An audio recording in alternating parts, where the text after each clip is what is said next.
Setasen Dukheka Nubraku Nupara Dukheka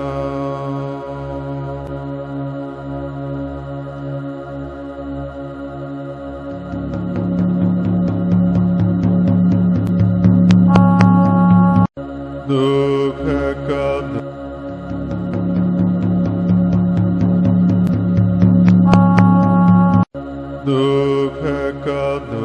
Discover ancient Egyptian religion and philosophy through books,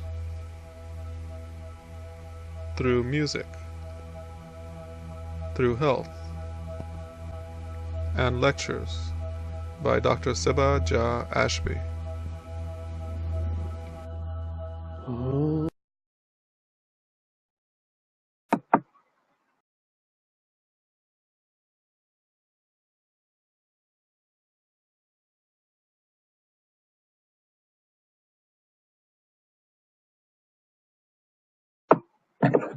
So we'll go ahead and we'll begin. It is raining here, so let me know if you have any issues hearing me.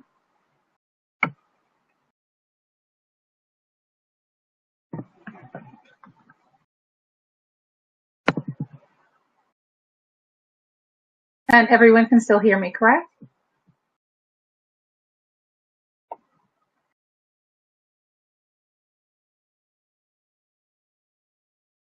Okay, very good.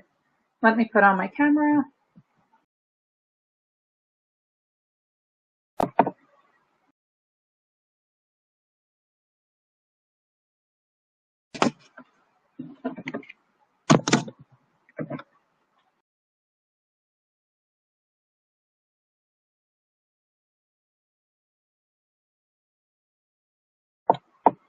Puja, greetings, everyone.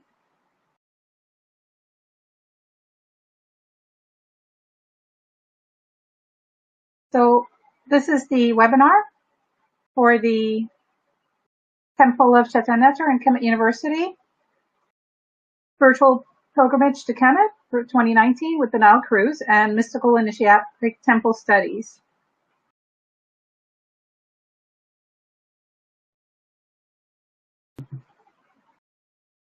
So I am Seba Jah, Dr. Karen Clark Ashby, and I'm going to be the one that is going to be leading the group for this trip. We have had, we've been leading trips since 2015. We did one in 2015 with my spiritual partner, Dr. Muata Ashby. We did one in 2015, 2016, 2017. This year we skipped, and so we're going to do this one in 2019. This very well may be the last one that we do, or as a from our organization with Dr. Ashby or myself, only because we may be shifting our focus to other things next year.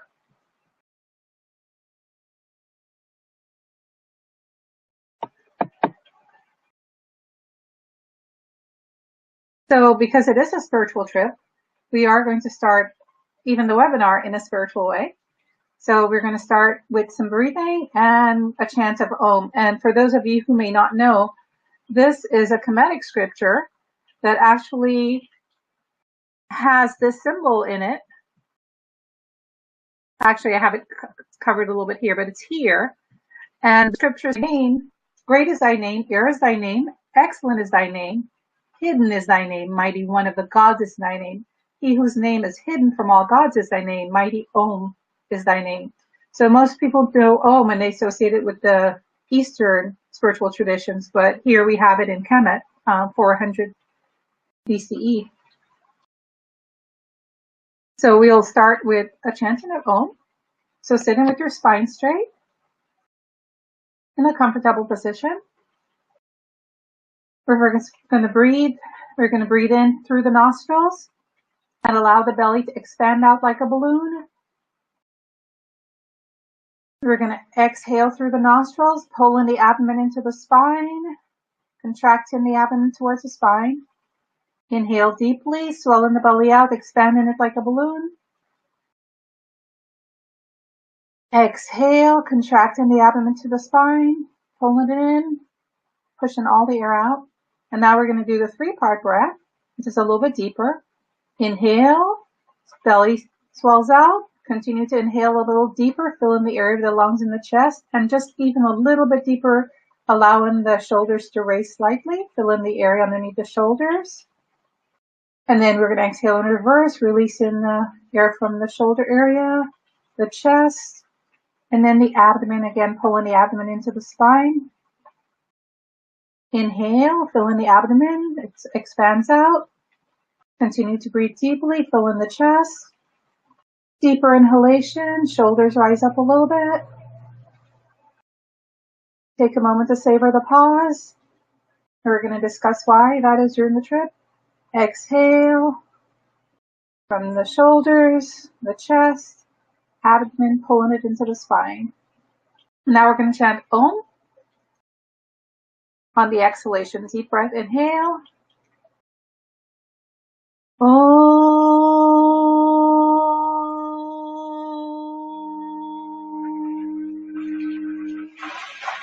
If you chant, you can also feel that it's given the area of the spinal column like a massage that comes up from the base of the spine all the way up to the crown of the head.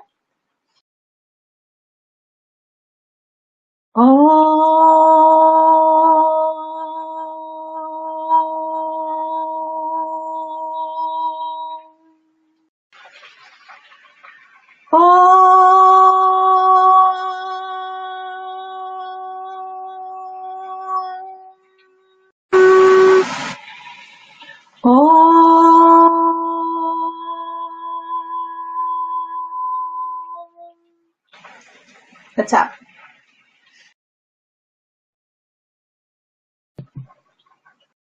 So we refer to this trip as 3 trips in 1, 2019 spiritual pilgrimage. And the reason we're referring to it as 3 trips in 1, because each of the 3 major aspects or focus of the areas of focus of the trip, each of those areas could just be a trip in and of themselves.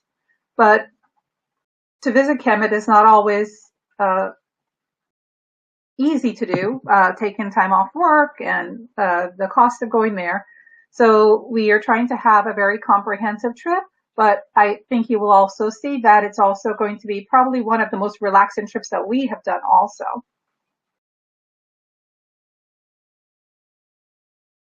And we haven't done this extended of a trip since the 2015 trip. So we're going to visit not all the major sites, but the majority of the major sites, you'll see. And we also will have a Nile cruise that will be 5 days and 4 nights on the Nile. And then also the third aspect of it is going to be a focus on mystical initiatic temple studies. We're going to actually take advantage of being there in Kemet, in the temples, not just to observe it as a tourist and to look at what they did, but basically to utilize what they did and the energies that are still there and the knowledge we're going to gain to actually activate our own spiritual, metaphysical aspects of our personality in a very integral way that will be balanced and harmonious. So this is a sort of an immersive study, and we'll do it at all the sites. We'll have specific areas of focus at each of the sites, but especially we're having this 3.5-day immersive study at one particular temple, the Temple of Osiris, the Temple of Asar in Abydos. Abydos means the heart. So, or Abdu means the heart, and Abydos is the Egyptian name for it. And so we're going to have an immersive study there in that temple, and we're going to stay in that city for an extended period of time for that study. So this just goes through the breakdown of the 3 trips in 1 aspect of it, or why we refer to it as. We're going to visit the major temples and sites where we'll view and study special areas and images that relate to raising one's spiritual consciousness. And there's a spiritual component to it, but from our perspective, there's also a cultural component for it, because the highest culture is Kemetic culture when it comes to spirituality, and also the feats that are still regarded in amazement by the rest of the world. You know, how did they build the temples? How did they, the amazing pyramids, all the wonders of Egypt. So we're going to go to the major sites, which are a lot. Abu Simbel, Aswan, the temple of Aset or Isis, Edfu, the temple of Heru or Horus. That is they say, the most well-preserved temple. And the one in Abydos, Abdu, Osar, is also a very well-preserved temple. We're going to go to Kamambo, Giza pyramids, the Horamaket or the Sphinx. We're going to go to Saqqara to see the step pyramid of Imhotep, Karnak Temple, Luxor Temple. It's a lot, isn't it? Dendera, which is the Heteru or Hathor Temple, and then Abydos, the Temple of Asar. And then I have here in time permitted, but I should take that out. We are actually going to visit the Cairo Museum because we inserted an extra day and we changed things around. So we are going to visit the Cairo Museum. And also when we're in Abydos, there's another temple there, the Temple of Ramses, which we're going to sneak a visit to as well. So as you see, we'll have a very comprehensive trip with the sites. And then we're going to have 5 days and 4 nights on the Nile and Happy and the cruise. And our focus on the cruise is going to be, in addition to going to the stops that they will make in the cruise to visit 2 temple sites, we're going to also enjoy the beautiful Nile water and the air in the evening. We're going to find a little place somewhere in the boat, hopefully, and we're going to do devotional singing and chanting and meditation. And so here we'll resonate with the flow of the Nile as the flow of the life force energy to raise our consciousness. And we're also going to, again, find our sacred spaces to do, and sacred times to do the Jeff Neteru, the yoga exercise. And these are all, of course, optional, but they will enhance and balance out the trip and give one a balanced experience. So one doesn't have any disbalances, spiritually speaking. And then also I said we're going to do this 3.5 day initiation level immersive study in the Temple of Asar. And we'll study a particular temple narrative, I would say rediscovered by my spiritual partner, Dr. Ashby, and he's working on a book that will be out before our trip that will inform our trip greatly. And this temple narrative, it leads us on an initiation type journey as we move through the temple, starting as an initiate, as we enter the outer courts, as a novice initiate as we enter the outer courts, and then it culminates in a special room of enlightenment at the western end of the temple. So we'll have also a special focus on the serpent power yoga system because this temple is very sensitive to that. It has many images and a lot of iconography related to that. So we will use that also to balance. Those of you who know about the chakra center, Kundalini, will also use the images, iconography, and the studies to also balance our energy centers as well. And that is, of course, the serpent power system. The Aratekam system is related to the goddess. So there'll be a focus on the goddess as well. So in addition to all of that, we're going to find our sacred spaces and our sacred times, and we're going to incorporate devotional chanting and singing, the Sima Neteru Egyptian yoga posture system.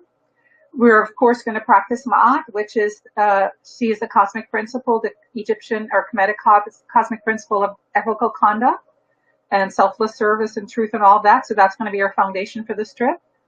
And then there will also be some pre-trip online studies that you will have access to that will facilitate a deeper experience if you're able to partake of those. And I said this trip will have an added special bonus focus on new findings by Dr. Ashby that he did not even present previously in the previous trips. So we're going to have the book, and we're going to have all the translations of the hieroglyphs related to the temple that are important for our narrative. So for this trip, I'm going to be facilitated by a group of aspirants who have been there before and facilitated us before. So Shamsakua, who's on the line, she is working with Asar Onk, who's also on the line, and they're the marketing team and really the overall program team. They're not only your go-to persons, they're my go-to persons. And then in addition, we have other members of our a group or association that have also been there before that will be going on this trip and will be part of our extended team to facilitate you all on the trip and facilitate me also on the trip. So we have Shams Olapaju, Lub Setna, Shams Bakat, Shams Said, Asar Shashida. So they're all team members and they're working on different aspects of the overall planning and program. And then when we get there also, they'll be facilitating us all. So this trip, it departs New York on June 14, 2019, and it returns to New York JFK Airport June 28, 2019. So it's 14 days in Kemet from the arrival to the departure, and 15 days if you include the New York departure. Generally, the tour guides in Kemet, they don't include the day of leaving New York. They start day one with when we arrive in Kemet. So day zero is, so we call day zero the departure from New York. And then day one is the first day in Kemet. And Egypt is currently 6 hours ahead of USA Eastern Time.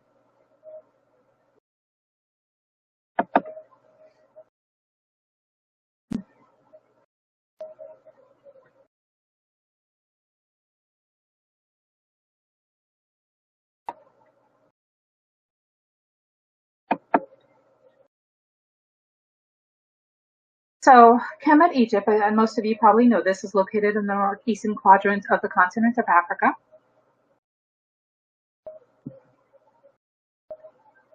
And this is the hieroglyphs for the word Kemet, QMT. And that is from Luxor and obelisk in one of the temple areas in Luxor. This is a map of Egypt. So this is a map of the Nile. And so most of the sites we'll be seeing will be along the Nile, will be along the flow of the Nile. And there's actually a special movement, a spiritual movement that we'll be partaking of in the Temple of Asar. And in a way, we are also engaging in that in the way we are moving from site to site throughout the strip. So we'll share more about that later. And we will be going in the area of Nubia also when we go to Abu Simbel and Aswan. And we just added an extra optional feature today, actually, in that area of Nubia. So this will be the trajectory of the trip. We will actually start in Cairo, and then we will go south, and then we will go a little east, and then we will come back west, and we'll go north. And the northwest movement is very important for spiritual movement, so we're going to be heading in those directions.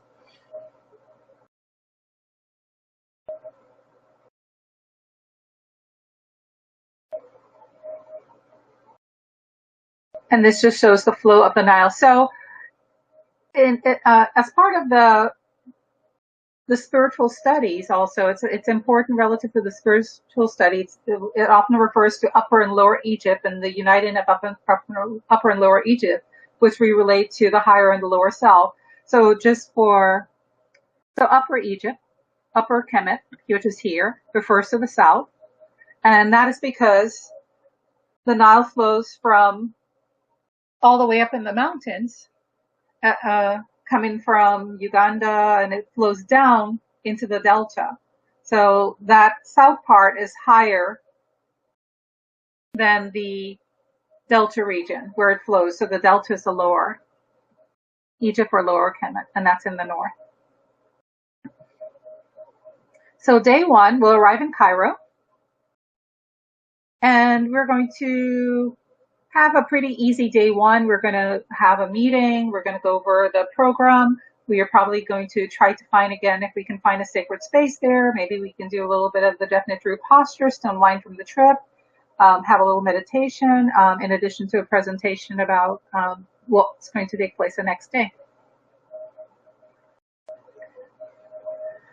So the next day, we are planning to go to, in the morning, a trip to Saqqara, to the step pyramid. And it is, in addition, you can see the serpent, so it's very much related to also the serpent power energy. So it's going to be a really very nice visit. And there's one other building there at that site that I'm trying to get more information on, that if we find out it's open, we may be able to visit it. So, but it's going to be the morning trip to Saqqara, and then in the afternoon, we're going to go to the Cairo Museum and spend a few hours there. So that's going to be a very nice first day outing for that next day. Very inspiring.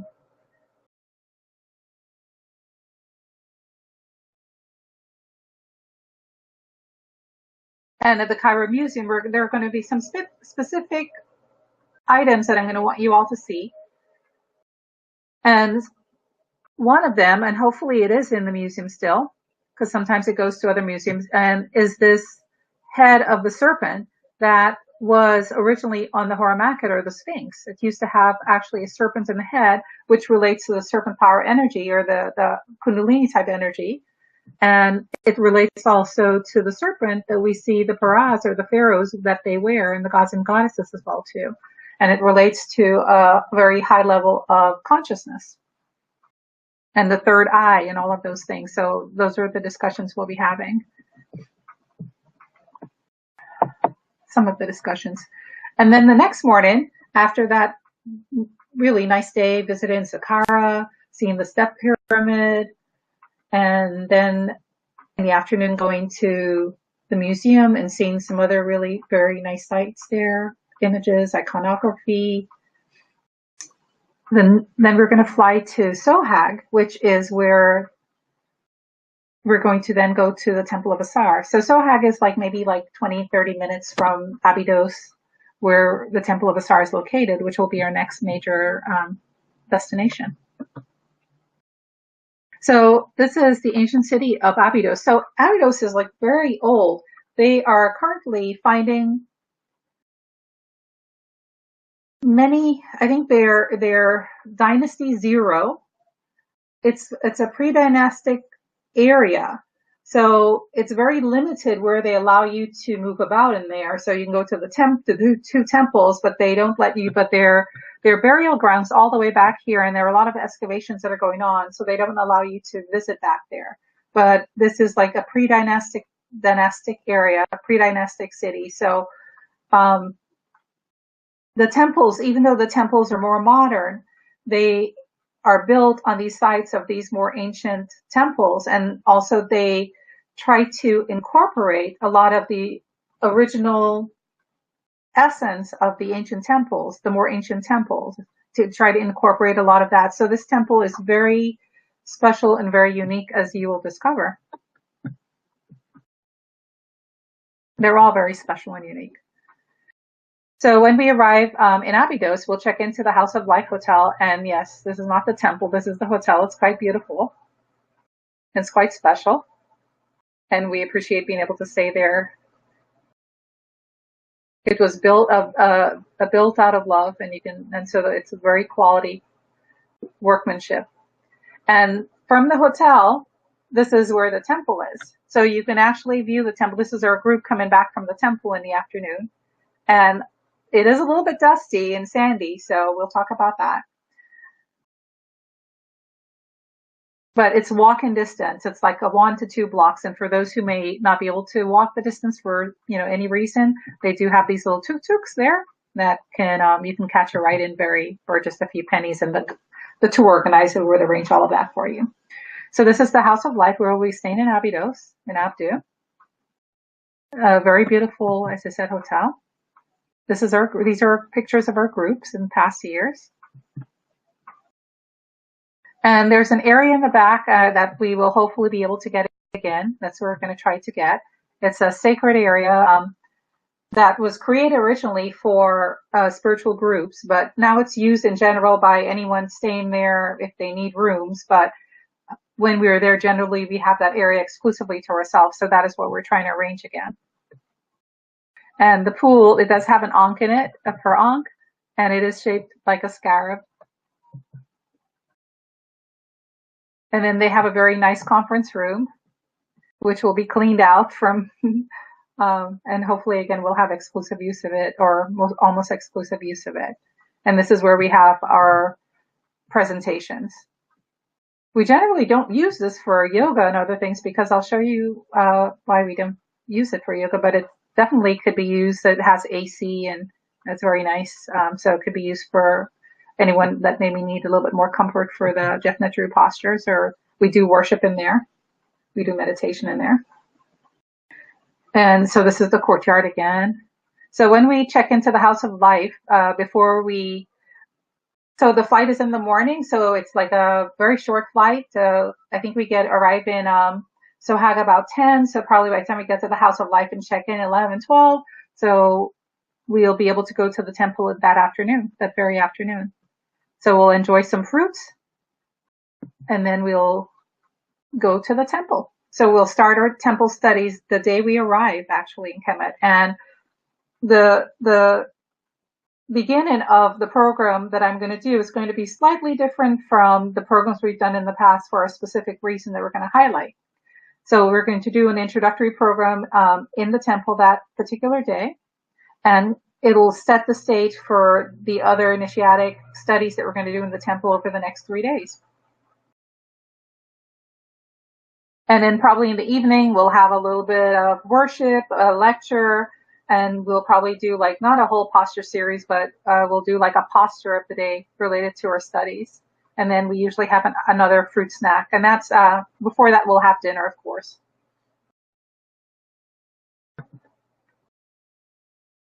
All right, so the temple closes around 4:35. We usually stay till 5. They kind of start shooing us out at 4:30 because they know we are reluctant to leave. And then we'll go home, have a dinner, and then a light evening program that evening.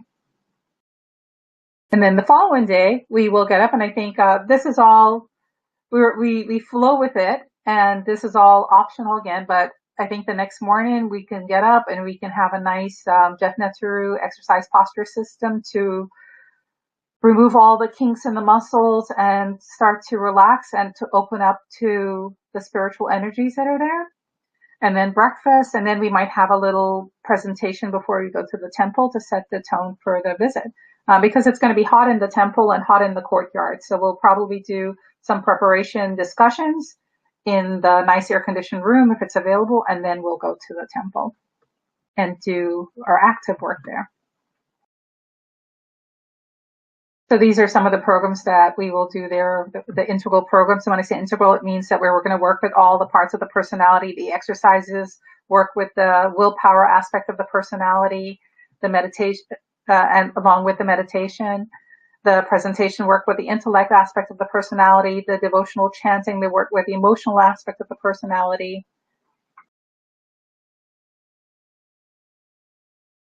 And the presentation, I said the presentations already. And then I said Mat is going to be our foundation. So day 3 to 6, we're going to do this special study of the temple. And so we're going to have like a special way that we move through the temple, and this is called the initiatic narrative that Sevama, Dr. Ashby, has rediscovered. And it's a very special flow of spiritual movement of the spiritual energy, elevation and expansion of spiritual consciousness. And also it teaches one and shows one through the iconography how one is to apply themselves for spiritual evolution in this lifetime. And so we're going to follow the paths of the ancients. And of course, they would do this over years, what we're going to do over days. But also we'll have the book, we'll have our guide. And then, but the understanding is that this is a process that we are initiating ourselves into. There's not going to be a formal initiation, but just the studies that we're going to do are initiatic studies. So this is a process we're initiating ourselves into, and then it will continue to unfold the rest of our life through our spiritual application of the techniques that we learn and the process that we learn. So again, this is the temple, Asar Abydos. This is where we're going to spend 3.5 days. Some images of the temple, the inside, the images, the iconography. And again, we're going to have a serpent power theme narrative here as well too, related to Hetep. A lot of people know Hotep and Hetep. We're going to have a study of that based on the temple narrative and the Jed pillar. And again, this is just another beautiful scene. I call this the all-in-one scene because it has the Sema symbol with Heru and Lord Jehuti, and it has the Caduceus, which relates to the serpent power. So it's a very powerful image. And in this writing here, it actually uses this term Sematali, Egyptian yoga. So, and it talks about spiritual enlightenment. It's a very powerful room, and we'll spend some time there. And then also at some point, last time we forgot to schedule a formal visit to the Assyrian because we were so engrossed in the temple visit. So, and the temple studies, but right behind, and it's right behind. So we'll schedule a visit with our guide Adam to visit the Assyrian, and it's a much older complex. And you cannot go into it. They don't really allow visitors to go down into it, but there are some stairs, and so we can go down there. We can see a special feature of that temple from the ancient times. And then very near that temple of Abydos, of Asar in Abydos, there's another temple to Ramses, and it has some interesting iconography that is only seen there, so it's going to be worth our while to take a visit there. We're not going to do a formal program there, but it's just a tour and a visit. And then day 7, we are going to depart Abydos by bus, and we'll be a little bit sad to do so, but also excited at moving on to other journeys. A little sad because of leaving the accessibility to that temple. Imagine waking up in the morning. Those of you who have studied Kemetic history and philosophy and spirituality, imagine waking up in the morning and being able to walk to the temple not like an aspirant, as an aspirant, as an initiate. Very sacred, very special. So we leave there, and we're going to then drive by bus to the Heteru Temple in Dendera. And again, there we're going to be able to, because we've changed we keep adjusting our schedule to make it more accessible for us to have more time in certain of the temples. And so this is definitely one we were going to appreciate our time there because it's a very large temple, very well preserved also, related to goddess Heteru or Hathor. And we're going to be able to spend, dependent on us, when we are able to leave Abydos, if we all gather in time and we are very diligent about getting on the bus and checking out and all of these things, then we should be able to have about 3 to 4 hours plus I put there at the temple, which is amazing. Regular tours don't spend that much time. I remember the first trips that we went on with the regular tour groups, we were barely in and out to a lot of these temples, like, in a half an hour or so. So we're going to be able to spend quality time and see some very, very special features of the temple. So these are from our past trips, images of the group. That's the temple. The roof is amazing in one particular area, has amazing images. Goddess Nut and the journey of the boat. And so this relates to the hours of the day, the 12 hours of day and 12 hours of night, and the journey through Nut, goddess Nut, the sky.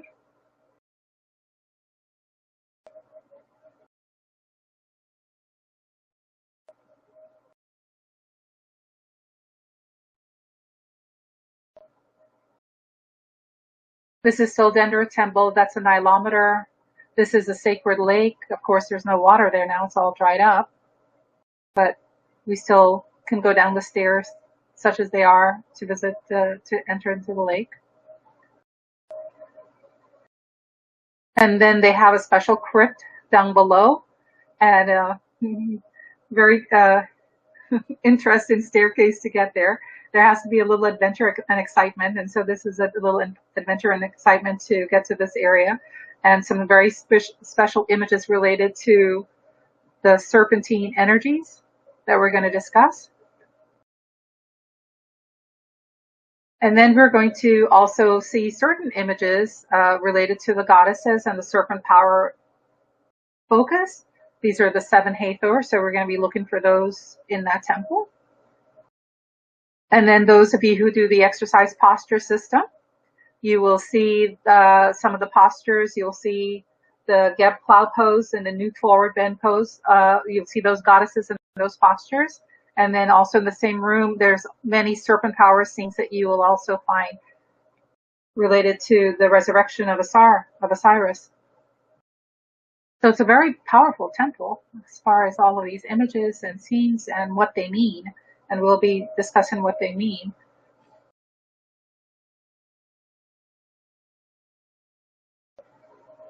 And we'll see some of these images also at the Temple of Osiris, so it'll give a good correlation, because sometimes in that temple they may be destroyed, but then we can find the same images here, or similar images, to inform that.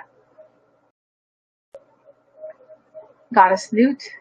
And then here we have the zodiac. That's another famous feature of this temple. It has actually a zodiac on the ceiling in this particular room. And this is the outside. I said it's a very vast landscape. And then in the back here, there's another temple, to the Temple of Isis, Temple of Aset, in Dendera. So Heteru's temple has a temple of Aset or Isis, and then we'll find out also Aset's temple also has a temple of Heteru.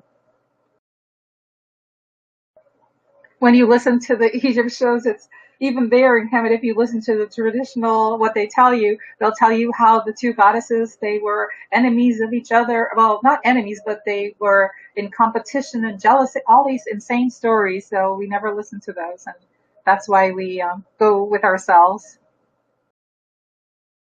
And we go based, and we teach based on the actual teachings. So this is a sanatorium that they had there, which is a hospital. It's one of the sites they had a major hospital for healing. And this is still all day 7 at the Hathor Temple, so there's a lot to do there. And then we will leave there, and I think this actually should say day 7. We'll still be in Luxor on day 8, but we'll end up in Luxor that evening. I said we changed the itinerary a little bit, so I didn't catch that. So we'll actually go to Luxor that evening, check into the hotel, probably have a presentation after dinner to prepare for the next day.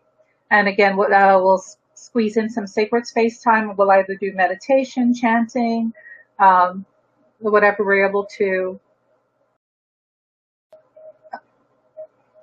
whichever of the spiritual disciplines best fits that particular evening program. And then the next day we'll have a relaxed morning. We'll do some shopping in the morning. One of the things, actually, you'll see I have shopping in here quite a lot, which usually in the past we had to squeeze in times for that because we didn't always put times in for that. So you all can have ample time to shop and quality time. We'll go to one of the places they make the statues. The prices are a little bit higher than you get on the sidewalk or on the street, but the quality is a little bit better, a lot better. These are actual stone, but they're a little bit more pricey, but it's still good to go and see and to compare and see what they have, and you might find that one special statue that captivates your heart.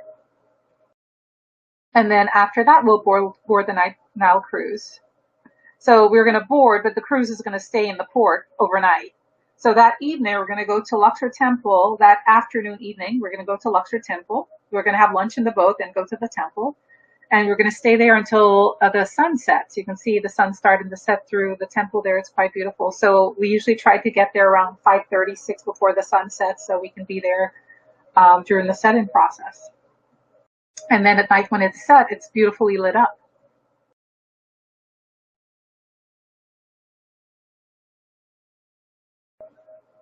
And then we'll also do some more shopping. This is a bookshop there that carries our books. Sibama met him way back. I can't even remember when, like 2000 and whatever, his first trip there. And he started to carry our books, and it's a gift shop, so we usually will go by and visit him after we leave the temple or the next day. And then the next morning, we'll still be on the boat. The boat has not started to sail as yet. And then we're going to go to Karnak Temple, which is the other major temple structure. It's a huge temple complex. And so we're going to visit that on the morning of day 9.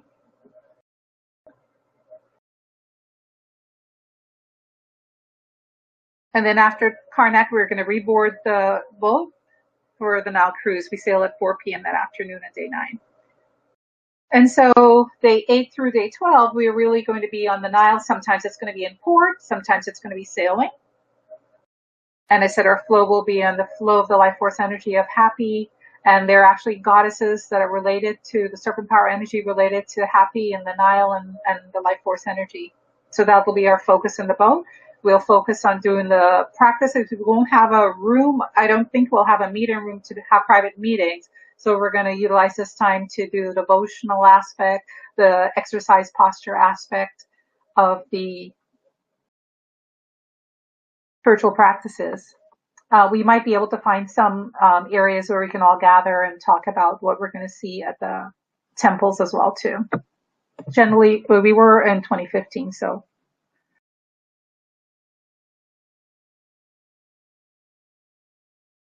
as I said, we'll focus on those aspects of the disciplines.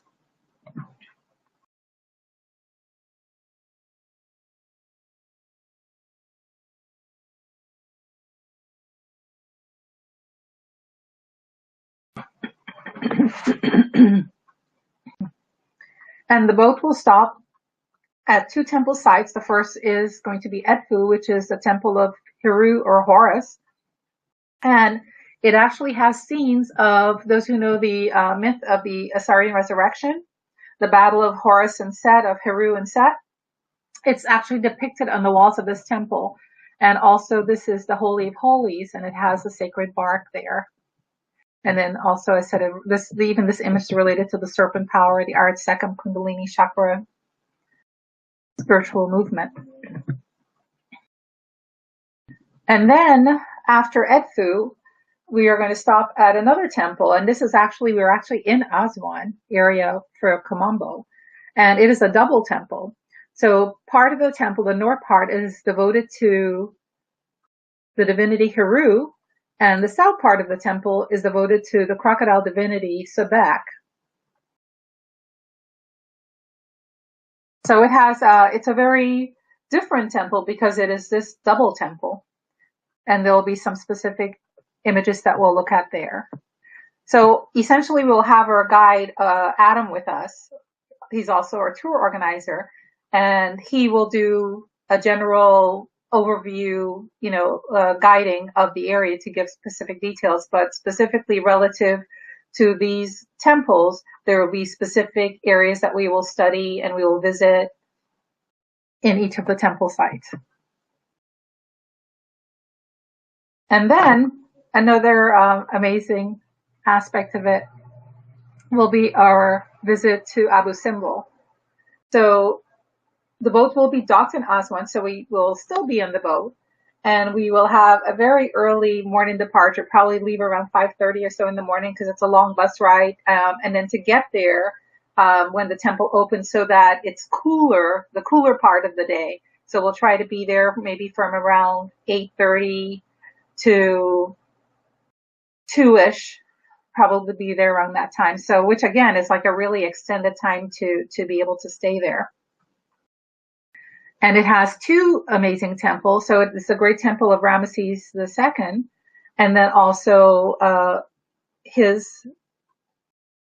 spiritual partner, I guess, his queen, Nefertari, a beautiful temple of Queen Nefertari. And actually, Sibama and I are going to probably visit this area sometime between now and this trip, and we are going to spend a lot of time at this temple.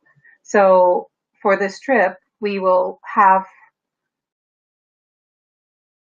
a lot of areas and studies to do. I'm a little hesitant because we have to see what things are in the ground. From 2015, they wouldn't let us have any discussions in the temple. Um, you can even point. We got in trouble just sitting up pointing at something, and he couldn't speak to us and explain anything. They actually called the police on us when he tried to do that. So and we couldn't take pictures, but I understand now that they allow you to take pictures. So we'll see what we were able to do as far as communication within the temple. We were actually going to, I said, go there before, so I'll know before the trip and how to work out the dynamics of our visit. But regardless, even if there's no communication, there is still absorption and learning, because it's like, amazing, simply amazing. Here in the U.S. we have Mount Rushmore, and some say this is where they got the imagery from, or the idea from, to do something like that. But this is magnificent, incomparable, and it's going to be a long day. So we do recommend you all bring energy bars and like nut bars, vegan, and snacks to have, for yourself, your physiology. Like when we leave that early, we're going to get a box lunch packed to take with us, because I don't think anyone will want to eat breakfast like at 4:30 in the morning, or 5:30 in the morning. So usually they'll pack a box lunch for us, or box breakfast. And then on the bus, whenever we want to eat it, I guess, as we become awake, then we can eat it on the bus. So that will be our breakfast. And then we'll go do our visit. And then we will get a fruit snack from the organizer. We've arranged for a fruit snack on the bus on the way back. And then we'll have dinner when we get back to the boat.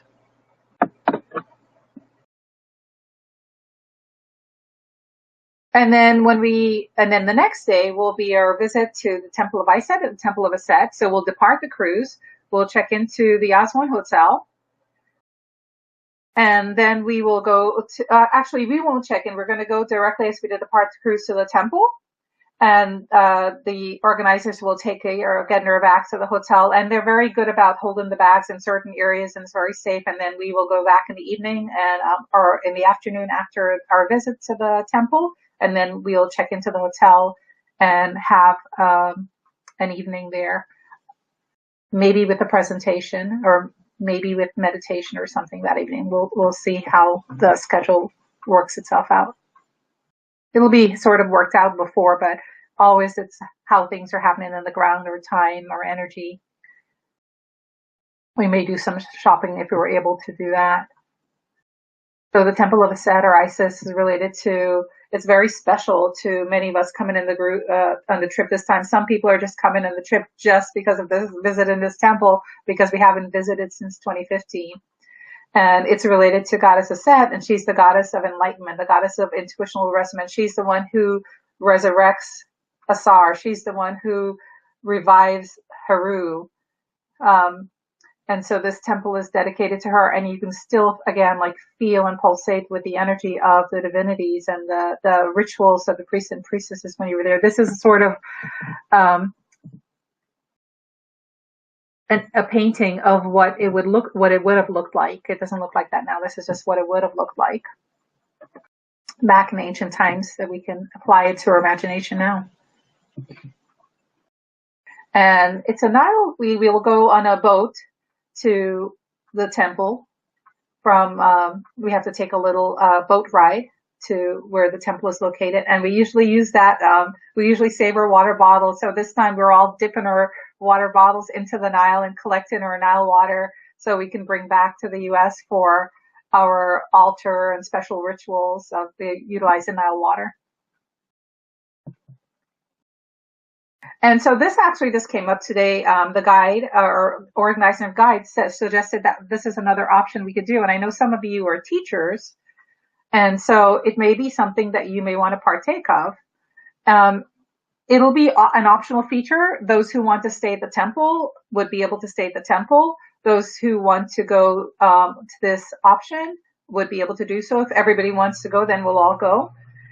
This is not included in the trip because I said it just came up today, and it would be an extra fee probably around $75 for the visit, and it's a visit to the Nubian village. I myself have never been. I think some of mine might have gone decades ago, and so it's a bit commercial, but it relates to the Nubians who are related to the Kemetans, and you can see by their darker skin, their African heritage, and so they're related to the ancient Africans that were the ancient Kemetans. And so some people like to go just to be in that present. You know, they go. It's a little village. They invite you to have tea. They're native. They make you tea, have tea with their family, and then they have products that they sell there. And you can get your henna painted and things like that. So it's nice from what the organizer explained. So that would be an optional feature. We'll probably try to find out who may want to go. And the issue is that all of these optional features that we have, many people, like at the time we were taking the trip, don't feel like they want to go. They'll feel like, oh no, I won't do it. But when you're there, so anything I say is optional.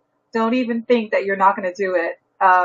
Plan to do it, even though maybe you might decide not to, but plan to do it is what I would say, because I wouldn't be surprised if the whole group decides to go to the Nubian village, even though some of them are going to say, well, no, I want to stay at the Temple of the Set and I want to, I just want to be there and hang out there. When it's time, I wouldn't be surprised if we all make it there. So we'll, communicate more with those who are going on the trip as to what their preference is. And probably it's not going to be a decision made for some until the time we're there. So our guide is very flexible with us.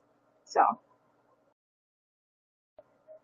And then day 13, which is our last day in Kemet, we're going to take a very, very, very, very early flight from Aswan to Cairo. And it is a really early flight.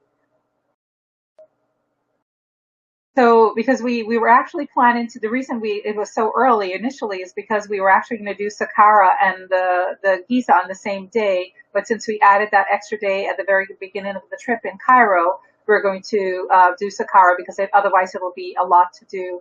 It'll be a lot to be in the sun and the heat for that whole day also in and of itself. So we're going to do, the last day will just be our wonderful day to visit the sacred Horamakhet, the Sphinx, and the sacred pyramids. So we'll have an amazing end to the beautiful, comprehensive, spiritually elevating, culturally enriching program and pilgrimage. And our organizer, Adam, he has booked, and this is his, he generally books for us to stay in pyramid view rooms at the hotel. And the other groups, the other companies that do the tours, because of course I contact other tour companies also at times, they do not offer pyramid view rooms at this hotel. There's only 2 hotels, I think, in the area where you can actually have rooms that you can see the pyramids. So that will be the last night. You'll be able to look out of your rooms and you'll wake up in the morning, in the wee hours of the morning, and to be able to see the outlines of the pyramids there as you board your bus to head to Cairo Airport to return to the USA. I never say return home. You all can determine. For me, it's I'm leaving home and then returning to the USA where I live. But so and I said this is likely the last major pilgrimage that is being planned by us currently. And the reason I'm doing it is because Sebama wanted to take a break after all of the past pilgrimages. He's working intensely on that book right now, so he didn't want to commit to doing a program this year. And then next year he's going to be putting together a course based on the book. So he didn't want to, that's where his focus is right now. So I just felt that all of it, especially the study of the temple, there were some aspirants from our group who wanted to be able to partake in that. And I felt it was just very special and very enriching that it's something that everyone should experience, especially if you have any sort of a spiritual connection to Kemet or to Egypt. So what is included? So our trip is a spiritual focus, food for the body, mind, and spirit. So all meals are vegan. And so when you bring your snacks, only vegan snacks are allowed. I bend a little bit on vegetarian as far as if it contains honey, things like that, not a big deal. But just absolutely no meat. And, respect, preferably no dairy, but that's probably the one area we can bend a little bit. No alcohol, there's no smoking, there's no use of drugs, no marijuana. Of course, the prescription drugs are okay, medications, but then I would know about those because you would have told me about those before the trip. We'll get to that in a little bit. And there's a code of righteousness and ethical conduct that we'll be under to adhere to these. And the food is so plentiful, so hopefully you're all vegan or vegetarian. And if you're not, it's the least thing to worry about for the trip. And you shouldn't worry about anything, but the meals are amazing, and you will not miss. You will not miss. I don't think you will miss for 2 weeks any uh, items that you may otherwise consume. So that should not be a stopping point for you coming in the trip. Children, we do not advise children under 6 years old come on the trip. We've had children in the past at the previous trips, but they were when we spent a lot more time in the temple in Abydos, and we did not go on, we did not go to Aswan and Abu Simbel. So it's going to be very challenging for them. And if they're with you, that means it's going to be a challenge for you. So you'll be distracted from everything. So, if you have a child and you want to bring them under 6, you'd have to speak to the team and to myself to discuss that, and then I can get a price. But I don't even have a price on here because I think it'll just be too challenging. And even if they're over 6, it may still be very challenging for them. Last year we did have children, and we were fortunate enough to be able to have the young people at the front desk who were running the hotel in Abydos. They were willing to entertain the children in the front desk area because we were the only major group that was there, and that was helpful. But we were only going to be there for 3.5 this time, and the rest of the time we were going to be traveling, and so for you to consider, but not less than 6. I don't think it won't work. The price includes 4 to 5 star hotels and cruise. Most of the hotels are 5 stars. There's the one in Abydos is rated 4 stars, which is surprising. And then one of the other ones in Luxor was 4-star because that one was it's still very good. It's like a newer hotel, not a newer hotel, but a hotel that's trying to build themselves up, so they give very good quality here. And we've actually eaten there. We actually ate there last year, one of our meals there, and they catered to us very nicely. So vegan meals, and it's what we call half board at the hotels, which means it's breakfast and dinner. So we'll share with you, things that we usually recommend that you can bring that are very light, for your lunch, but also you can also order lunch at the hotel. Normally we'll do a lunch supplement, but I'm not doing that this year because sometimes people don't want to eat lunch and then they've already paid for it. So this way you could just order a lunch if you want it, room service, but breakfast is included and dinner is included. And then for some of our long days where we're on the road, we're going to have fruits from the tour organizer, the fruit plates we're going to have. And then we may try to do a couple of falafel sandwiches on a couple of the really long days on the bus. And we will pay for that if we do the lunch snacks. That will be courtesy of us for the very long days. The cruise, breakfast, lunch, and dinner is available. We may miss some meals, but hopefully not. If we do miss the meals, we usually ask them to put them in a box for us, so then we can eat them after we return from our trip. So we'll do that a night of Luxor. And then most of the hotels and the places, the meals will have fruits available. And except for the cruise, the hotels generally have refrigerators available in the rooms. I don't think on the cruise there's a refrigerator in the room, but the hotels do have refrigerators in the room. Included in the price, the main tips for the sites and the guides and the travel company. This is generally not included in most other trips. We include it here in the trip because we find it makes everything just more peaceful for us, because we have our tour guide, our organizer, Adam, who we trust implicitly. He has like the energy of the group. We trust him very much in energy, and very nice personality, very congenial. And so we usually, so included in the price is the tips. And so he will get that money up front. And then as we go through the trip, he will tip the guides, and he will tip the people at the sites, and he'll do all the tipping that needs to be done. And that saves it for us from being bombarded. Because the first year we were like overwhelmed and bombarded everywhere we went. It's like we were being hit up for money and tips. And we weren't even told that we would have to like come up with like $10 per person per day for tips. So we got there, and then all of a sudden the guide came and said, "Oh yeah, where's your tip money?" And we were all like, "What are you talking about?" And so we all had to like come up with money, and then when it wasn't enough money for tips, then he told us that no, I'm not going to do it. Handle it. You handle it, because I, with that little bit of money, the people at the sites are going to think I stole it and not giving them the correct. So it's like a big confusion. So this way we include it in there, in the trip. We include it in the trip, and so you don't have to worry about that. Adam handles it. And we will also have a private security guard or policeman traveling with us. The only day that might be, we may be without a guard, is if we split into two groups on the day in Aswan, if like one group stays at the temple, but they have their own guards there.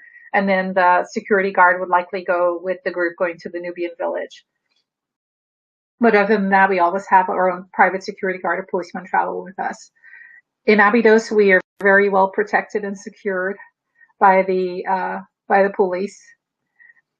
And then lodging, it is included in the half board meals, as I said. What it doesn't include is like if you do room service and tips for room service.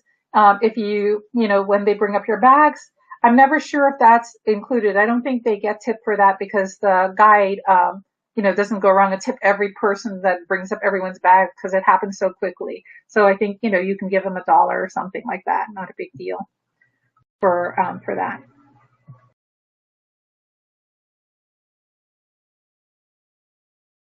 Let's see. And also what's included in the price is that you'll get access to certain of the workshop videos that we've done, to basically be able to study and to prepare for the trip to the degree that you want to do so. We have upcoming replays of past conferences, which will be very significant to get most of the information. If you have registered for the trip by the time that starts on September 9th, then you will get free access to partake in that and be able to look at the video reviews. We'll do it as a community, as the whole community will be able to participate. And you're able to join our community devotional worship programs via phone. And they're actually reading the Assyrian resurrection, which is like the most sacred and important myth of Kemet that pervades all the different sites that we're going to go to. There's something related to that myth. So you should buy the book, or at least, start listening to the devotional Sunday program to gain more insight into that. What is not included are important books that I would suggest that you read if you have the chance to. I mean, it's not mandatory, but it'll inform your experience. If you've not read them, Egyptian Yoga, these are our books: The Philosophy of Enlightenment, African Religion, Volume 4, The Assyrian Theology, which goes over the Assyrian Resurrection myth. And then, of course, the upcoming book, which is not yet available, that's going to be available. And then the books are available on Amazon, and we we are going to send you out more information or have more information available for those of you who register in the certain packets that will be posted on the website. And again, this is not included in the price, but for those of you who want more of an immersive study even before going to Kemet, again, to inform your trip, this is optional again. We do have our upcoming annual conference in December at the end of the year. And so if you have the finances to do both the trip and this, it would be truly wonderful for your preparation. The theme is Book of the Dead, Mysteries of the Psychic Body and the Meditative Paths to the Absolute Existence. So it's going to go over all the different parts of the three bodies, the subtle bodies, the Ak, which is the part related to one attained enlightenment, the second, which is related to the energy body, the Ka, which is related to the mind. So it's going to go into all of those details, which will again inform the trip if it's possible for you to do that. And then also we do have online classes at the university, Kemet University, which again, some of those, Kemet 101 goes into a lot of history of Kemet. So again, these things may inform your overall trip experience if you have deeper insights into them. They're optional. Items to bring, very important. And we'll send information about this before the trip, but just to share with you, to give you the idea, it's 14 days, and sometimes we recommend these and people do not do them, and then they get into trouble, and then they're borrowing from everyone else. You will get dehydrated, or you will have a tendency to get dehydrated. It is Africa, it is Egypt, it is the desert, it is summer. So we usually recommend you bring electrolyte drinks, so powders or pills that you can dissolve in, like things that are easy and light to travel with that you can dissolve in water.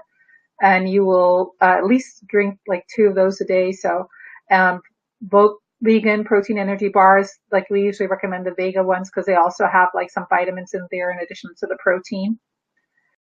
And if you bring a protein vitamin smoothie powder, so something just a powder, you can just add water to it, and then you have a protein drink. All those things are good, especially say for the long day in Abu Simbel. That's what Sibama, Dr. Ashby, and I would do. We'd get the cups, the BPA-free blender cups, and we just put the powder in there, and then you can buy water easily, bottled water, and then you just add it, and drink it throughout the day. So those types of things are very helpful for maintaining the energy and to not get dehydrated. And we'll share more about this closer to the trip. Hats, sunglasses, and you probably will need a cooler case for your phone. The phones have gotten really, when we went, one of the reasons, the only site that we're not going to, the major site, is the Valley of the Kings and Queens, and I would not even think to go there in the summertime that we're going. We did that in 2015, and it was very grueling. So it's even hotter now with the climate change and everything that's going on. So it got so hot that our phones actually said they could not function anymore, that they all shut down. So even though we're not going there in the hot desert sands, the phones do tend to overheat a little bit. So something like that. Face mask, you saw it was a little bit dusty there in Abydos, and in the temple there it can be a little dusty. So if you have any allergies, you may want to wear a face mask if you're sensitive to dust. Flashlights, because sometimes the rooms don't have lights, and we're at the temple, sometimes they're out. And then we'll share with you stools to sit on. So when we go to the temple and we're staying there, we're not standing all day long. They do allow us to bring stools. You cannot sit on the floor, but you can sit on stools. So we'll share links with you, what we tend to recommend. So all of this to say, you do have to be in somewhat of a good shape physically to go on these trips. It is a little bit of a physical strain on the body. And so we recommend, if you're going to do it, develop a plan. Like Sibama and I, we usually start walking a lot more before the trips. And whereas we tend to walk maybe in the morning or evening when it's cooler, before the trips, we'll actually start walking like in the middle of the day to get a little bit of stamina, get a little bit of endurance with the heat, that type of thing. So you do have to be in good shape physically because we are going to be moving from place to place. Even though we're moving from place to place and it's a long trip and we're doing so much, it's also going to be a little bit of, I think, one of the most relaxed trips that we have. So because when we arrive, we're going to first have like the day in Cairo just to relax on the arrival day. And then we're going to go to Abydos, where we're going to actually be staying like I said, 2 blocks from the temple. So that eases the body because if you need to go to the restroom or the bathroom, you don't have to go in a in the temple bathroom where they give you a couple of pieces of toilet paper, and things like that. You're able to, if you need to come back from the temple to go to the restroom or do something and then go back to the temple, very easy to do. So, and I said there will be sort of even though we'll be doing a lot of studies, we'll be in a good environment to have a relaxed experience. And then we're going to go to Luxor, and then we're going to go on the boat, and then we're going to be in the boat again like for 5 days and 4 nights. So that's going to be very relaxing. So overall, it's going to be a very hectic trip, but at the same time, um, a lot of relaxation aspects built into it to download a little bit, to process a little bit. So if anyone does have wants to go on the trip and they have any health concerns, they're taking medication and things like that. Normally we have like a health form that you would fill out. So I'm probably going to, remind people again if anybody has any health issues because it's important because we have someone who became ill in the last trip and, then he was prescribed antibiotics and then, I just happened to ask, are you allergic to penicillin? And, he said, yes. Well, that's something we should have known actually going in because, if something had happened to him where he became unconscious and he couldn't tell us, these are things like we need to know. So if one is taking medication, if one has any major health issues, these are kind of things that we need to know. We will have like at least one nurse traveling with us, not as a nurse, she's coming for the trip, but she is a nurse. And the nurses are very good at overseeing and helping to oversee, anyone having any issues. They bring a lot of natural products, and you all can bring natural products too as well. But we also have, conventional medicine if needed. So if anyone has concerns, they do need to contact me directly and let me know and have a discussion with me about it. And the other point is I highly recommend not to go on any other major trips immediately before this trip.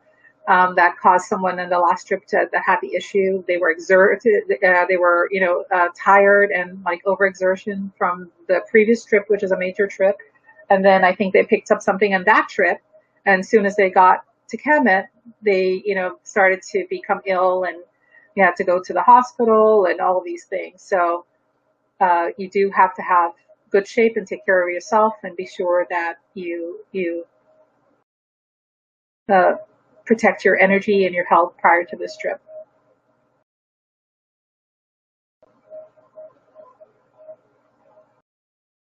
And then this is we'll send you the link to this after the webinar, the actual website address. You can go to the website. And I'm actually going to replace that webinar with this webinar because the some of the things there are no longer relevant, and we've adjusted the itinerary a little bit. So this one is going to replace that one, probably by tomorrow or so. So when you go to the website, music will start to play, some of the music that you were hearing, those of you who are on. And if you want to turn it off, you just scroll down and there's a little bit of a bar over here and you just click it on and that will stop the music for you. So if you don't like the music or if it's too loud or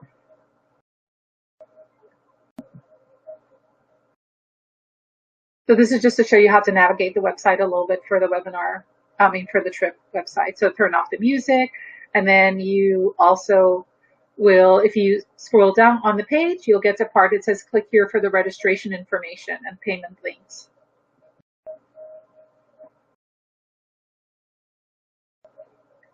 And then the registration, if you click on that, the registration information will come up. So you need that to register for the trip. And especially the last page of it is very important if you're going to register for the trip. So you have to print out the last page. You have to scan it, email it back to us, not fax, not mail, because many of our team members are in all different locations and some team members are handling different aspects of it. So it has to be filled out in detail and it has to be scanned and mailed back to us when you register.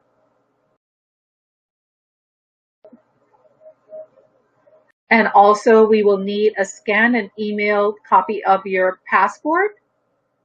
That is also very important. And it's very important to get us your passport as soon as you put down the deposit to go ahead and send us the passport. I don't think some of the people that have registered have not done that, and we need to get that. And the reason is because we get to check it and we get to review it and see if there are any, like sometime, like the last trip, one person's passport was expired and they didn't realize it, and it was picked up by the airline.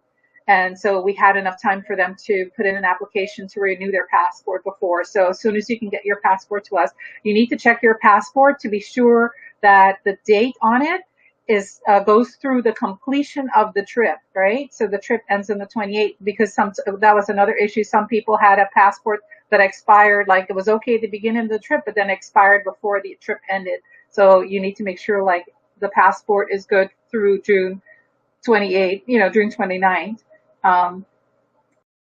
So to double check that, and it has to be scanned. Some people do try to take a picture of it, but if we cannot read it, it has to go to the airlines, and it also has to go to Egypt. And in Egypt, it goes to certain departments in Egypt where they do certain things related to our trip to know that we are coming there. They have to be able to read the passport number clearly. They have to be able to read the expiration date on there. They have to be able to read your name easily. So if you do a picture and those things are not legible, it's not going to work. We're just going to keep emailing you back and forth, back and forth. So please, before you do that, make sure your passport is legible and up to date. If it's your passport is expired, you can still scan us the current passport and just let us know that you're in the process of renewing it. At least a scanned passport allow us to start to work on certain aspects of it, and then then when you get the new one, you can send it to us.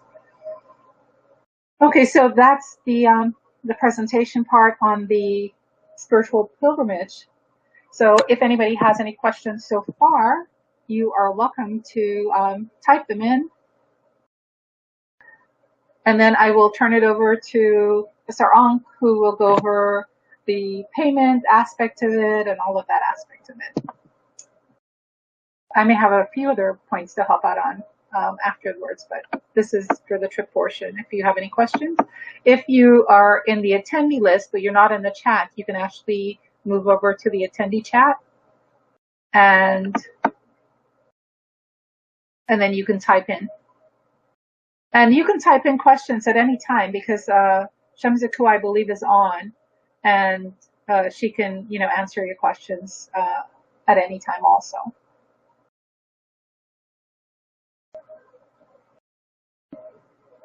Asar Ankh, I think I will give you the microphone.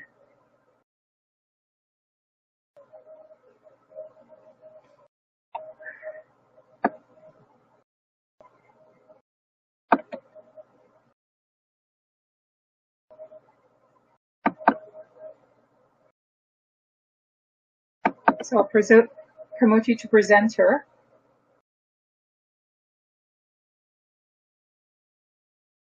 Asar Ankh, are you able to speak?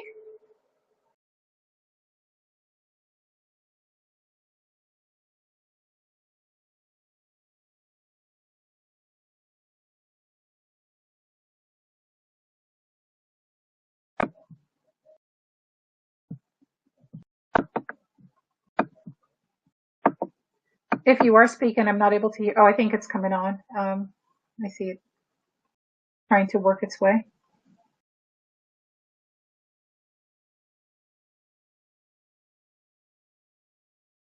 Okay, there you go. Yes, can you hear me? Yes, can you hear me? Yes, I'm going to turn off my microphone. I'm going to mute mine. Good. Great. Do us a job for such a thorough and comprehensive introduction to this experience for the people who are in attendance right now, and for those who will be on the recording, you'll get a chance to go over it. Um, so yeah, so what you see here, for those of you on the line, of course, is a wonderful experience. It's very hard to put it into words, and of course, Sebajad did an excellent job of doing that, capturing the whole experience. And as you can see, it's intense. It's much longer than many of the trips that goes to Kemet, so it's a few days longer. Um, and but I think you get the spirit of the kind of transformation you can expect from yourself in connecting with Kemet, with the the initiatic processes of the temples. Um, it's truly a blessing as somebody who's already gone and already experienced it in the way that this institute gives this experience. And I've done other Kemet experiences, and I can tell you that this is very, very special. It's really unmatched, and if you're looking for kind of an in-depth spiritual, as well as the kind of the cultural, etc. But if you really want that spiritual connection with Kemet, if that's what the part that really resonates with you, I would say this is probably the premium or premier way to go in that way. Okay, so let's get to the nitty gritty. I guess everybody's wanting to know how much does a trip like this cost.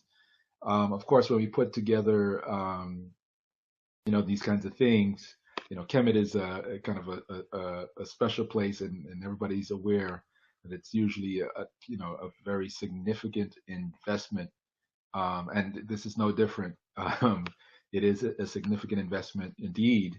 What we can say is that, again, for those who are willing and able and in a position to make this type of determination in what you want to do in your life, then this is again, this is worth every penny that we're putting out here.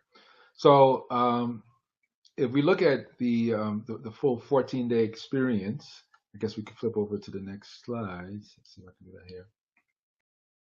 So we're going to look at the full price of the pilgrimage, right? So the full price for the 2 weeks, and including everything that we said here, including from New York all the way to Egypt, to Cairo, to Abydos, to Aswan, to the cruise, the full experiences that all the temples that you'll see, everything is $43.95.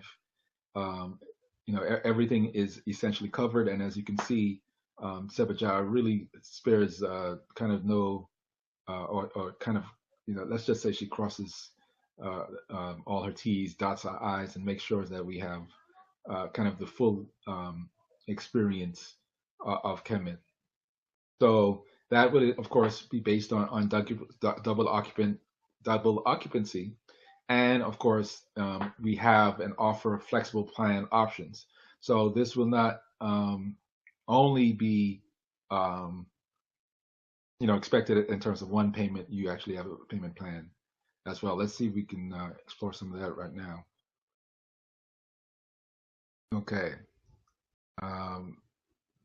Good. And pilgrimage, price of pilgrimage, flexible, that's the $395 according to your schedule. So let's go through this. Okay. So we want to pay directly to PayPal, and you should see right there, we're going to use that email, kemeticserpentpower@gmail.com for PayPal payments. All right, ignore those numbers there. Or I can go back, I guess. Okay. Mm-hmm. Right. This is the flexible payment plan. There's no discounts for this one. It's the full price, double occupancy, and so you can at any time you can pay your deposit. We encourage you to pay as early as possible to, save your space, but you can pay the deposit at any time. And then $1,000 plus a deposit must be paid by January 1st. So that's the payment plan is according to your schedule. Just these are the only stipulations is that, the deposit plus $1,000 paid by January 1st. And then the balance paid in full by April 1st. Beautiful. Neat, Nefer. So yes, I see here. So this is the full. If you want to, or if you for whatever reason cannot make that down payment by September 10th, or make the full payment by September 14th, then you have the opportunity to make payments like Sebajar just said. So that would require a deposit of $395, and $1,000 plus that deposit must be paid by January 1st, as she said, 2019, and the balance is due April 1st, 2019. Okay, so that's also an option. And again, the email for payments directly through PayPal. We use the just be mindful, we do use the PayPal friends and family, very important, because PayPal will charge fees that will take away amounts from your total. So we want to avoid that. So use the PayPal friends and family. That's the word I'm looking for. But the button for friends and family. Okay. Okay, and this is the full price once again. Good. I'll just leave it there for a second. Okay. So of course, single supplement. Some people prefer when they, take a trip like this to have a single room, right? And thankfully for this trip, we do have a few spots like that. And if you want to do that, then just an additional $650 would kind of ensure that you have an individual room during your stay in Kemet. So this one would not be based on the double occupancy that we discussed earlier. Okay.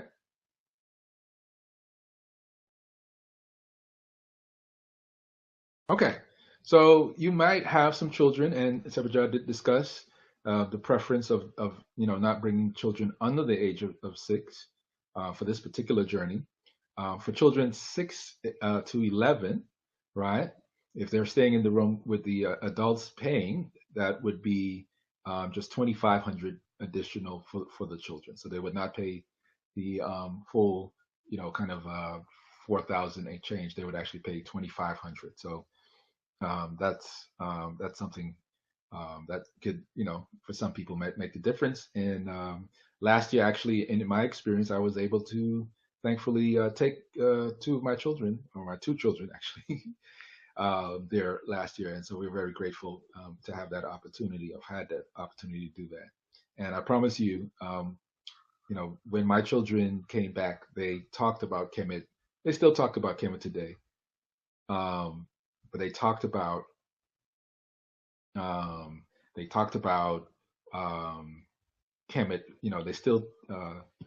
I mean, it was just incessant in some ways, and of course, my youngest, not my youngest, my oldest daughter, who's 8 years old now, just did the Tefneteru, the yoga certification training that was done mostly by adults, and she's 8 years old, and she actually completed it. She wanted to do it. She was so inspired by her trip to Kemet in particular that she decided after that she wanted to be somebody who could share some of the wisdom of Kemet. So that was quite an honor, right? So again, if you have children, don't think it wasn't necessarily my idea originally. I could say it kind of, with the help of certain preceptors, kind of ballooned into that. But it was absolutely a beautiful experience. So if you do have children, and this would be something that I think anchors them in a very different way in the world. So I've already seen it in my own. So keep that in mind. And also, Manai is coming. I just saw that a Sarmat paid, and she also paid for Manai, who is also around the age of your daughter, I think. Yes, I think he's slightly younger, but Yes, absolutely. And he's coming again, you're saying?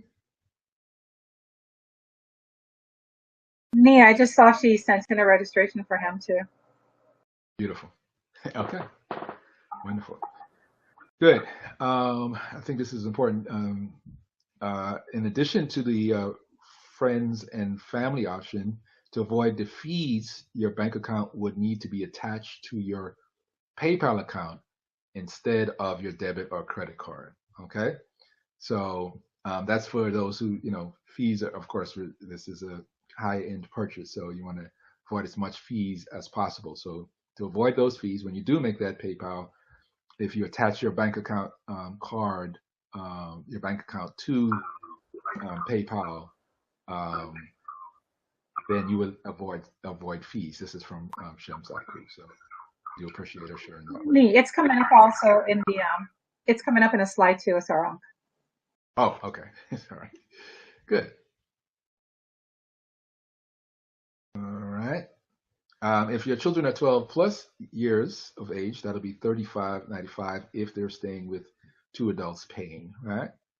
So, and then the required deposit for that is $395. Flexible payment plan according to your schedule via PayPal, friends and family once again. And we have the 1,000 must be paid by January 1st, and the balance due April 2019. Okay. Okay, important summary. Friends and family option. We are a spiritual family, so no, we want to keep ourselves as free from those fees as possible, because everything that we're offering on this trip, we're offering so much. To be honest with you, we packed in a lot into a small space, and in order for us to keep the cost at at as as as slimlined as we can, it's very important that we don't have a bunch of fees appearing here and there that begin to tack away from the kind of experience we want to present to you, right? So again, 3 trips in one. Just keep that in mind. And so this is what this is about. All right. PayPal account email address is KemetEgyptSerpentPower@gmail.com. All right. KemetEgyptSerpentPower. Please write that down. Make a note of that so you have that handy.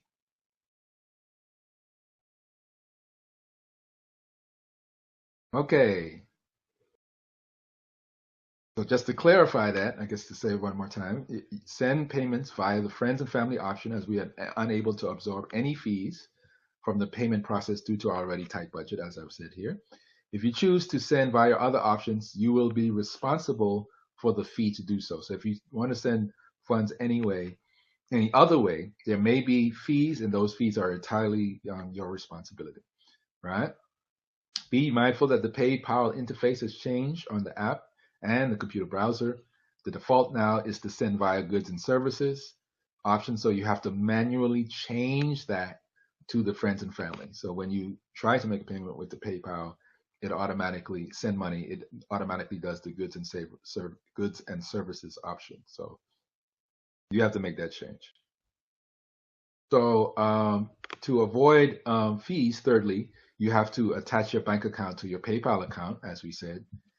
If you have a credit card or debit or PayPal credit attached as your default, you will be charged a fee, even if you choose friends or family. In other words, the fees are charged based on how you pay.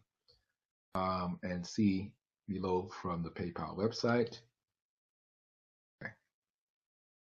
So here we're showing you the exact button for sending money to friends and family, right? So you're going to choose to send money first, and then from there you're going to choose send money to friends and family, and there you're going to enter Kemetic Serpent Power at gmail.com, right? So hopefully that's very clear to you. So payments via check, money order are typically difficult for us, just the way that we're organized. Team members handling this aspect in different locations. So checks and money orders, we discourage this option as it poses logistical challenges for us as our team members are in different locations.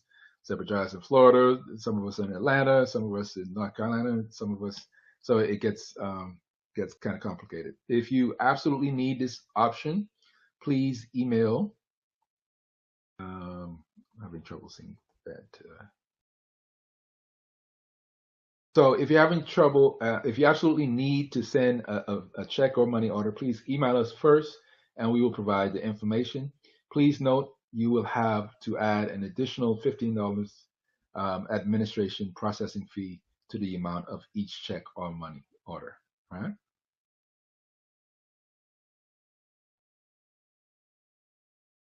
Okay, so what's not included in the price? So travel between your USA home destination and New York airport is not included. Unless, so if you are in New York, great. And if not, then you're gonna have to figure out how to get to New York. Some people use bus, car, airline, whatever works for them. So that's something to consider in everything, right? But of course, you do have time to work it out. Um, as far as air travel, departure for and return from Egypt will take place from New York.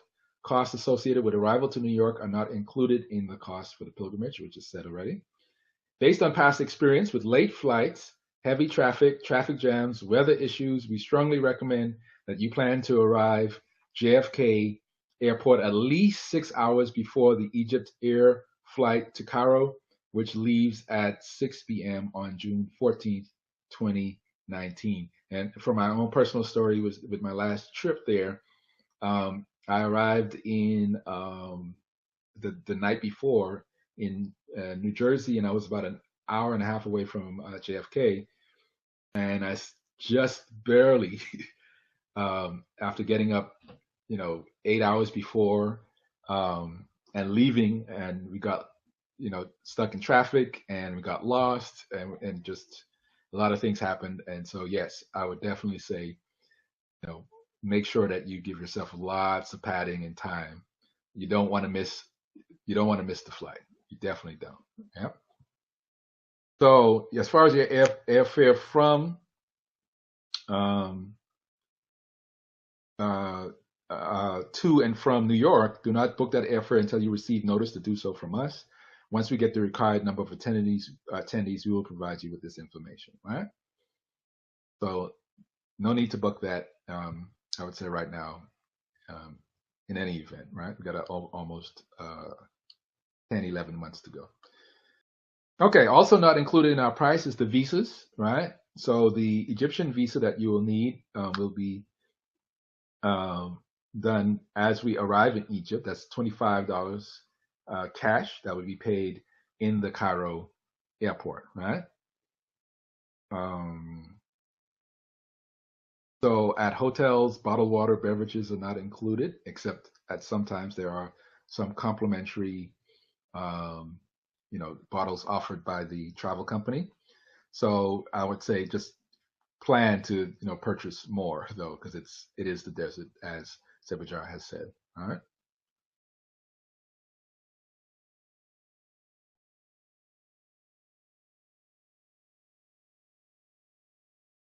Okay, and so one of the requirements for this trip is also travel insurance, and so we will give you a go-ahead time to really deal with that aspect of things, right? So do not purchase tickets to New York until you get a go-ahead from us. Travel insurance, same thing. And I think we've covered everything. So I don't know if there are any questions, comments, concerns, anything anybody wants to say, any thoughts. Did we get any questions in the chat that we didn't answer?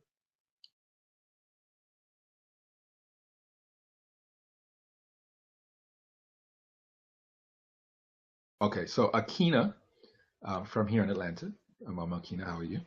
Asked, she said her older brother recently asked her about planning a trip to Kemet. She's saying, do you recommend a shorter trip for the first time visit, or do you think this longer trip is just fine? Debajar, you want to? Oh, I answered already in the chat. Oh, you did? Okay, sorry.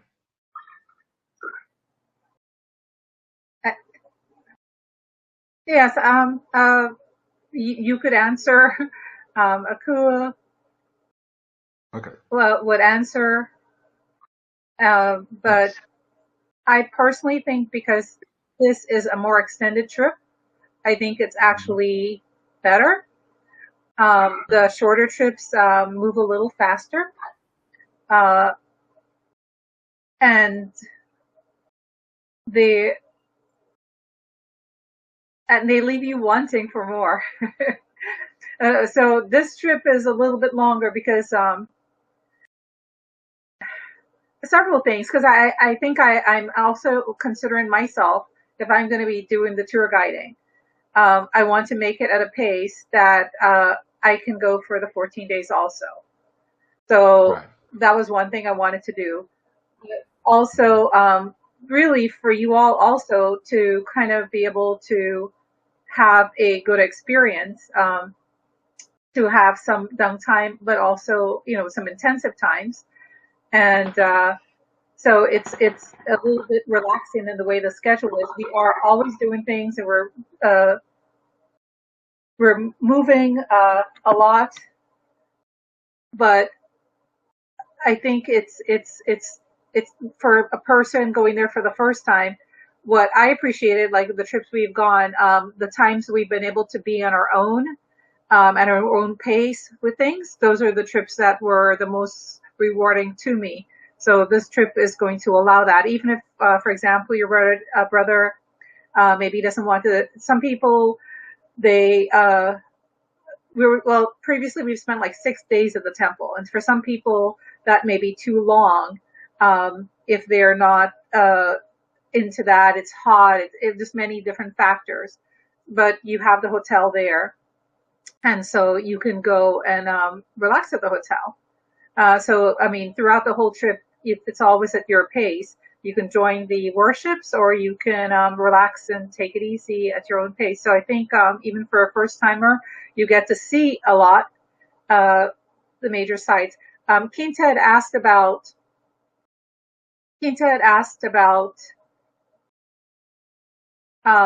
going to the Valley of the Kings and the Queens. And so I didn't put it in for two reasons. The first, the summer, the heat, because when we went there, I think it was in summer, and now it's even hotter. And it was right. It was in June when we went, and it was so hot that people just got dehydrated. So when we went back to Abydos after that, some people were out of sorts for a couple of days. So, and the tombs, to see them, yes, they're nice. They have their own experience, but it's kind of a long. It's really, really challenging. It's like you have to climb up a lot of desert sands, uphill, and then you're only able to go into the tombs for a very short period of time. Like the Nefertari tomb, I don't know if it's still the same, but they let you there in small groups, and it's basically a walk in and a walk out. Like they shoo you in and they shoo you out.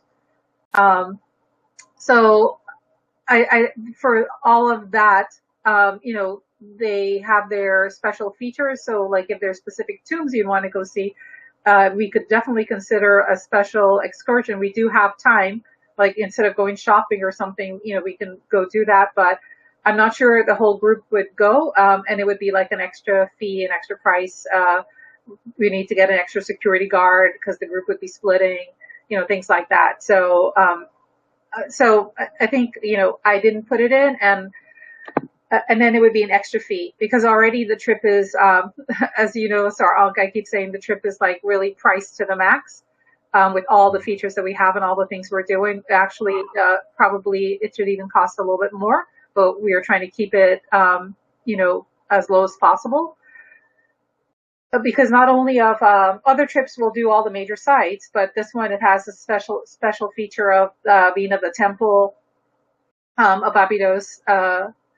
And as our uncle said, usually I'll go there sometime before the trip in June to be sure that to lay out go through basically the route we're going to go to be able to pick out all the images and mark them and where they are, the things that I want you all to see and things like that specifically, in a certain way, so that we can have maximum effectiveness of our time when we do the PowerPoint presentations before each of the segments and things like that.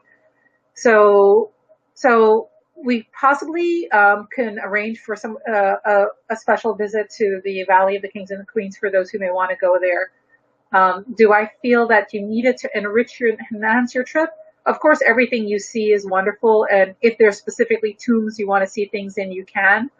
At Saqqara, there are more tombs there at Saqqara, and we won't have like all day there, but we will have some time there. And so I guess if you want to see like the tomb of Unis is there, so they have some tombs there. Unis is really nice.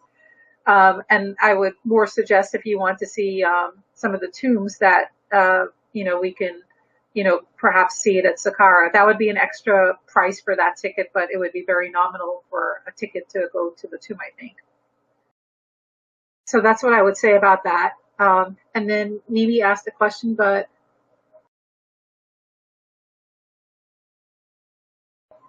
she's flying from Italy. I don't know if you asked another part of the question, Mimi, but I think she was asking. Right, if you're flying from out of the country.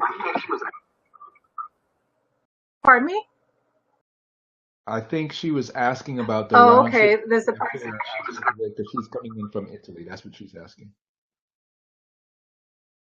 Correct. Correct. So normally we will have some kind of a correct. So normally we would have some kind of an airfare, or not airfare, some kind of a package for those who are traveling from outside of the country.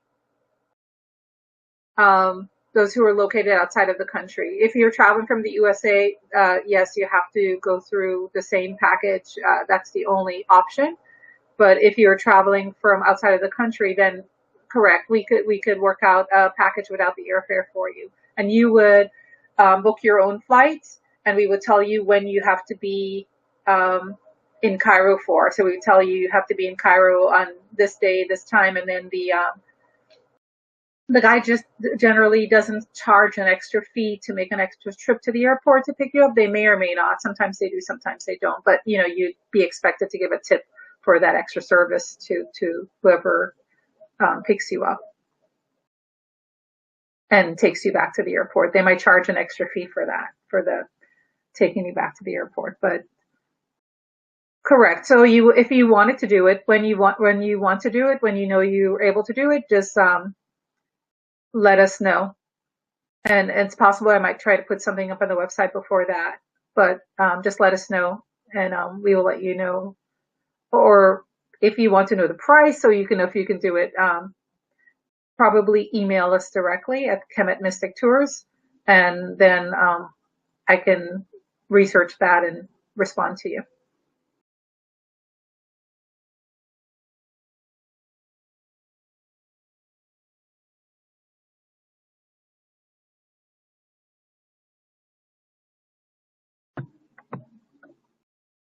Any more questions? I think you already spoke about the travel insurance, correct? Just to be sure. Not in depth, but you could probably touch on it. Well, just that it's essential. Someone else that I know that went there with a group, someone got sick on their trip, and I said on our trip, the last time someone got ill, had to go to the hospital, they didn't need the travel insurance, but in someone else's group, I heard that someone got sick and then they had to, I guess, travel back without them, or they were in a hospital and they were trying to get the travel insurance together to be able to cover their expenses to be able to leave, to evacuate. So if you go to the registration packet, it's really detailed there, what you need for the policy, what things you need. And so it's mandatory for the trip, because if you will need it, you will need it. And if something happens while we're there also, we may all need it, like for mandatory evacuation, so it's good to have it. It's just like one of those things you need to have. So we just made it mandatory for the trip. And there are different options, but we just have specifically policies that allow for cancellation in any reason. And you want it to cover the entire cost of the trip, because it's going to be the only way you're going to be compensated in case like of a last minute cancellation after the cancellation policy is no longer, going to give you refunds, then it's going to be the only way you're going to be compensated is by having this insurance as well too. And he wanted to allow for medical transfers to hospital outside Egypt. And I said it's more in detail in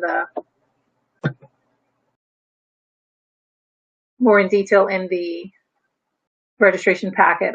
Price includes general visits to the Giza area, like to the pyramids and the plateau, the Giza Plateau, and the pyramid area. I mean, the Horamakat or Sphinx area. But if you want to go inside, like the Great Pyramid, there's an extra fee. I don't think it's that much. I can't remember what it was. I think it was, I can't remember what it was, but the price does not include any visits to any of the pyramid temples or in that area. So that would be an extra fee if you wanted to visit any of the small pyramids or the Great Pyramid. We may also be able to, so usually in Kemet, they don't allow us, they do their worship, their worship in the temples, around the temples for, on their prayer rugs, the Muslim religion. But we are not allowed to chant or to meditate or to look like we're meditating or anything on the sites. It's actually against the law, and our guide will and organizer will get deeply into trouble for it. They'll write them up. They'll complain to the company will get in trouble. It's a big deal. But sometimes we were able to arrange for a special meditation at one of the sites and in a special room. And so it's not a guaranteed aspect of the trip. We have to see if the conditions are right, so to speak. And if our organizer is able to do this, then this is also not included. And again, this is one of those features that I think everyone just does. So, and that would be an additional $50 if we were able to arrange it. And then I said the special feature, the Nubian village visit, that also was not included that day. That would be an additional $75. And then the cancellation and refund policy, you can review that in the registration packet. You can open up and download the registration packet even if you're not ready to register. It has all the details in there. It does not have information specifically about the prices related to this webinars yet, because that'll be updated in the next few days. And then usually what we'll do, we'll create a trip Google group closer to the approach, like after most people have registered, maybe by January, we'll have a Google group where we'll start sharing important emails for you for your preparations and sharing the videos that you can watch and things like that. And closer to the trip, we'll set up a WhatsApp group also. WhatsApp is an app on your phone, and it's very good if you don't have it already. It's vital for Egypt. Before Egypt, it allows us to communicate with each other at the airport, finding each other at the airport, and just preparations for the airlines. There's a lot of information that's going to be transmitted through the WhatsApp. So if you don't have that, you would want to go ahead and start downloading it and getting used to it. And if you don't have it, it's amazing because you're able to do long distance calls outside the country to other countries, other people in other countries. Like that's how I communicate with our tour organizer, is through the WhatsApp, because it's free. And when we were in Egypt, if you want to call your family, if you want to text your family, again, it's free to be able to do it using the WhatsApp. I think that was it. Yes, I think that's it.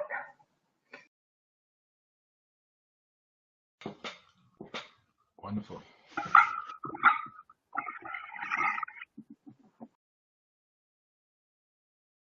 So any other questions before we conclude? And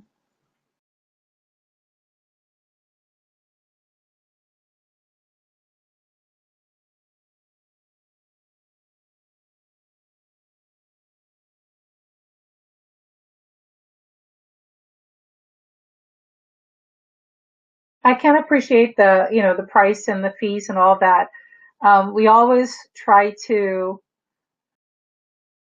start to promote the trip as early as possible, but it unfortunately does come down into shorter time frame, so it doesn't give a lot of time for the payment plan. And but usually it's because we're doing other programs, and as you know, one person or same group of people, it's hard to do different programs. And so we had a serpent power workshop. We had 2 serpent power workshops in the summer. So we were focused in that, and then after that, now we're focused on the trip, and it did delay the time frame for us to be able to promote the trip. But hopefully, it won't be a very prohibitive factor if you did want to come. Quinta asks, what is the rate for one parent and 2 children? So it depends on how old the children are. And I would have to work that out with the organizer. So 8 and 9.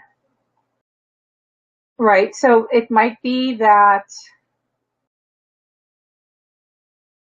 the best thing might be for like one child might have to pay, so you'd have to like do a double. Because what they do is that in that case, they'll have you pay a single supplement, and then the children can pay their price. So it would depend on which works better for you. So to pay according to whichever payment plan you're going to choose. You choose the main payment plan if you're going to get the $41.95 or the $42.95 or the $43.95, and then on top of that you would add a single. So you'd add $650, and then the 2 children would pay. I think I was $2,500 each. So that's how that would work. The other way, I don't know if it would work better or cheaper. It would be you would pay a double, so yourself and the other child would be a double, and then one child would pay the $2,500. So whichever way that works out for you.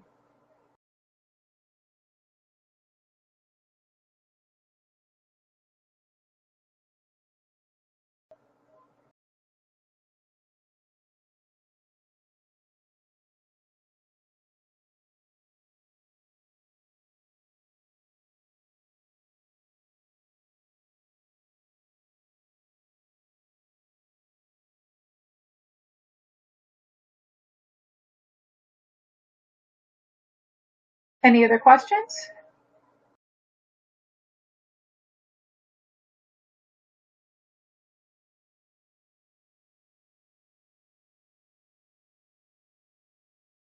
Shall we conclude, Sarang? Sorry? Shall we conclude? Nee, let's conclude. So I want to thank all of Okay, you. do everyone. Oh, go ahead. Go ahead, Sarang. Nee, okay. I was going to say again, dua to all of you for taking the time to, preview this experience. We appreciate that, and of course, we are looking forward to you joining us if you feel so moved. If you feel like this is a part, of what your life is calling you to. This is a very powerful, profound trip, and I'm sure you can. We don't need to say more about that. So we just want to honor your spirit. We want to say dua to the divine and Paneta and the Netiru, the cosmic forces in whom we have our being, right? So do you want me to close out with a chant? You can close out with a chant. Okay. So sitting up, everybody, in our chairs or wherever we are, straight, back straight, feet flat on the ground. Let us take a deep breath in. Gently breathe it out. Deep breath in. Breathe it out. Call and response. Om Asara Seteru.